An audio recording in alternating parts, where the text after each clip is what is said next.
எனக்கு இன்னைக்கு கொஞ்சம் உடம்புக்கு முடியல. அது மட்டும் இல்ல. இந்த கோல்டு பிடிச்சுக்கிட்டு ரொம்ப மனுஷன போட்டு படுத்தி எடுத்துட்டு இருந்துச்சு. என் ஹஸ்பண்ட் இன்னைக்கு வந்து சமைக்கவே வேண்டாம், வேணாம் ஒரேடியா ஒரு கஞ்சி வச்சுருவோமான்னு தான் கேட்டுருந்தாங்க.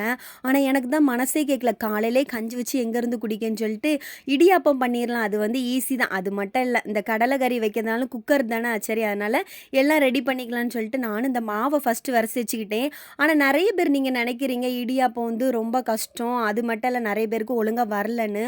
ஆனா இடியாப்பம் ரொம்ப ரொம்ப ஈஸிங்க. இதுக்கு வந்து ஃபர்ஸ்ட்டு நீங்க அந்த மாவுல எவ்வளோ உப்பு தேவையோ அது கொஞ்சம் போல போட்டு அத நல்லா பெசஞ்சு விட்டுக்கிடுங்க. அதுக்கப்புறம் கொஞ்சம் நெறைய வெந்நீய வந்து நல்லா கொதிக்க வச்சு எடுத்துக்கிடுங்க. அத அப்படியே மாவுல வந்து ஊத்தி நல்லா அத கரண்டி வச்சு நல்லா பெசஞ்சு விட்டு எடுத்து வச்சுக்கிடுங்க.